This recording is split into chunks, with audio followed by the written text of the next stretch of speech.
38 বছর বয়সও থামার নাম নেই পর্তুগিজ তারকা ক্রিস্টিয়ানো রোনাল্ডোর। ক্লাব বদলালেও তার ফর্মে কোনো পরিবর্তন হয়নি। প্রিমিয়ার লিগ ছেড়ে সৌদি প্রো লিগে যোগ দেওয়ার পর থেকে তাকে নিয়ে চর্চা কম হয়নি। তাকে দেখে মেসির নামে স্লোগানও দেওয়া হয়েছে। এবার সবকিছুর জবাব দিলেন তিনি। 2023 সালের ফুটবলের সবথেকে বেশি গোল করার রেকর্ড তৈরি করলেন তিনি। সৌদি প্রো লিগের ম্যাচে আল তাওয়ানকে 4-1 গোলে হারানোর ম্যাচে ক্রিস্টিয়ানো রোনাল্ডোর গোলের দিক থেকে সবার ওপরে উঠে গেলেন। 2023 সালে রোনাল্ডোর মোট গোল হলো 54টি, অর্থাৎ 2023 সালে রোনাল্ডো সব মিলিয়ে গোল করলেন 54টি। তারপর রয়েছেন কিলিয়ান এমবাপে ও হ্যারি কেন। তালিকার শীর্ষের দিকে নেই লিওনেল মেসি, তার গোলের সংখ্যা মাত্র 40টি। শনিবার আল নাসেরের বছরের শেষ ম্যাচে রোনাল্ডো 92 মিনিটে গোল করেন। ম্যাচের 11 মিনিটে ফাউল করার জন্য হলুদ কার্ড দেখেছিলেন তিনি।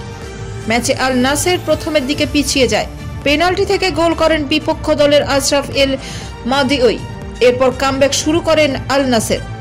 একের পর এক গোল করতে থাকেন মার্সেলো ব্রোজোভিক, আইমালির লাপোর্তে ও ওটাভিও। ম্যাচের একদম শেষ গোল করে 4 গোল করেন রোনাল্ডো, আর বছরে তার গোল সংখ্যা হলো 54টি। এই গোল করে তিনি বছরের সবথেকে বেশি গোলদাতা হলেন। 38 বছর বয়সী পর্তুগিজ তারকা অতীতে একাধিকবার বছরের সবথেকে বেশি গোল দিয়েছেন। 2011, 2013, 2014 ও 2015 সালে তিনি রিয়াল মাদ্রিদের হয়ে সবথেকে বেশি গোল করার রেকর্ড তৈরি করেছিলেন। 2016 সালে তিনি 55টি গোল করে ব্যালন ডি'অর পান। ম্যাচের পর তিনি সোশ্যাল মিডিয়ায় পোস্ট করে বলেন, আমি যখন বলবো তখন শেষ হবে। আমার দলকে ধন্যবাদ। ম্যাচের পর তিনি জানালেন 2024 সালের জন্য তিনি টার্গেট সেট করে দিয়েছেন। সৌদি আরবের একটি চ্যানেলকে দেওয়া সাক্ষাৎকারে তিনি বলেন, আমি খুব খুশি, আমার বছরটা ভালো গিয়েছে।